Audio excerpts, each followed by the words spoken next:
OG movie ఎందుకని losses మిగిల్చింది? OG release అయ్యి 1 month కూడా కాకముందే ఎందుకని ఓటీటీలో రిలీజ్ చేశారు? ప్రీమియర్స్ కోసం పెట్టిన 1000 బొక్కేనా? 2025 బిగ్గెస్ట్ ఓపెనింగ్ కలెక్షన్స్ తెచ్చిన మూవీ ఎందుకని లాసెస్ మిగిల్చింది? వీడియోలోకి వెళ్లే ముందు మన ఛానల్కి ఒక లైక్ వేసుకోండి, అలాగే మన ఛానల్ని సబ్స్క్రైబ్ చేసుకోవచ్చు కదా please. One of the most hyped movie of 2025గా రిలీజ్ అయిన మూవీ ఓజీ. మార్కెట్లో ఓజీ హైప్ చూసి ఒక్కొక్కరికి మెంటల్ ఎక్కిపోయింది.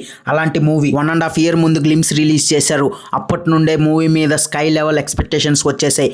ఒకనొక స్టేజ్ వచ్చేసరికి పవన్ కళ్యాణ్ గారికి ఓజీ మూవీ అప్డేట్స్ గురించి ఫ్యాన్స్ అడుగుతుంటే విసుగొచ్చేసింది. ఆ రేంజ్లో అయితే ఫ్యాన్స్ మూవీ మీద ఎక్స్పెక్టేషన్స్ పెట్టుకున్నారు.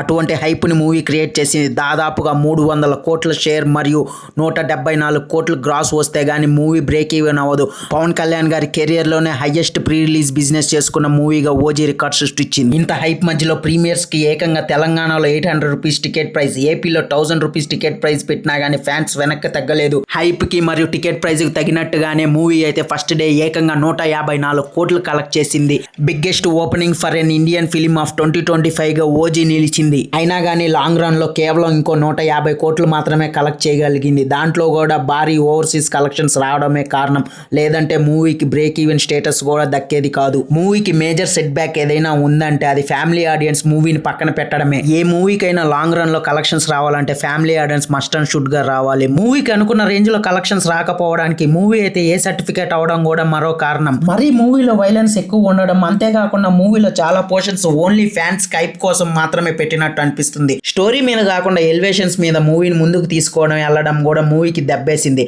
అందువల్ల అయితే మూవీ చాలా ఏరియాస్ లో బ్రేక్ ఈవెన్ అవ్వలేదు. ఓవర్సీస్ బయర్స్ కి మాత్రం మూవీ ఓవర్సీస్ లో మంచి ప్రాఫిట్స్ తెచ్చి పెట్టింది. మరి విత్ ఇన్ 30 days లో ఓటీటీలో రిలీజ్ చేయడం ఏంది భయ్యా? మినిమం ఆడియన్స్ పెట్టిన డబ్బులకి రెస్పెక్ట్ కూడా ఇవ్వలేదు మామ. మూవీ ప్రొడక్షన్ హౌస్ నుంచి అయితే అఫీషియల్ 300 crores పోస్టర్ వేశారు కానీ మూవీ ట్రేడ్ వర్గాల ప్రకారం అయితే మూవీ 300 crores టచ్ చేయలేదు మామ. అఫీషియల్ ట్రేడ్ వర్గాల లెక్కల ప్రకారం అయితే మూవీ జస్ట్ 297 కోట్లు మాత్రమే కలెక్ట్ చేసింది మామ. ఇలా మూవీ అయితే చాలా ఏరియాస్ లో బ్రేక్ ఈవెన్ అవ్వకుండానే బయర్స్ కి నష్టాలు మిగిల్చింది మామ. మీకు ఈ వీడియో ఎలా అనిపించిందో కామెంట్ చేసేయండి, అలాగే లైక్ చేసి సబ్స్క్రైబ్ చేసుకోవచ్చు కదా.